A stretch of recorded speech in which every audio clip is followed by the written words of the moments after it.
സംസ്ഥാനത്ത് മഴക്കെടുതി രൂക്ഷം. കനത്ത മഴയിൽ സംസ്ഥാനത്തുടനീളം നിരവധി നാശനഷ്ടങ്ങൾ റിപ്പോർട്ട് ചെയ്തു.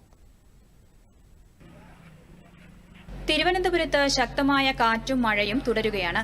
നെയ്യാറ്റിൻകര, കിളിയൂർ, മുട്ടച്ചൽ ഭാഗങ്ങളിൽ ശക്തമായ കാറ്റിൽ നിരവധി മരങ്ങൾ നിലംപൊത്തി. ഇലക്ട്രിക് പോസ്റ്റുകൾ ഒടിഞ്ഞു.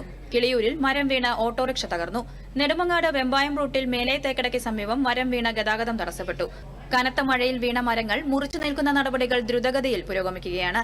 കരകുളം കാച്ചാണിയിൽ മരം റോഡിൽ വീണ സ്കൂട്ടർ തകർന്നു. പട്ടം കേന്ദ്രീയ വിദ്യാലയത്തിന് മുന്നിൽ കാറിന് മുകളിൽ മരം വീണു.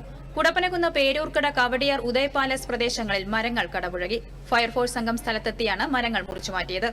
കാട്ടാക്കട മിനിനഗറിൽ മരങ്ങൾ KSRTC ബസിന് മുകളിൽ വീണ് കണ്ടക്ടർ ഉൾപ്പെടെ 10 പേർക്ക് പരിക്കേറ്റു.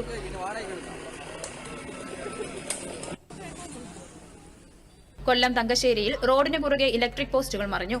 ഏരൂർ പാണയത്ത് മരം വീണ വീടിന്റെ മേൽക്കൂര തകർന്നു. ഇടുക്കി മുള്ളരിക്കുടിയിൽ അംഗനവാടി കെട്ടിടത്തിന് മേലെ തെങ്ങ് കടപുഴകി വീണു. കണ്ണൂർ ചെറുപുഴ പഞ്ചായത്തിലെ കോറോളിമലയിൽ മണ്ണിടിഞ്ഞു. തേക്കുമരങ്ങൾ കടപുഴകി. പയ്യന്നൂർ അമ്പലത്തിന് ചുറ്റും വെള്ളം കയറി. News desk, Doordarshan.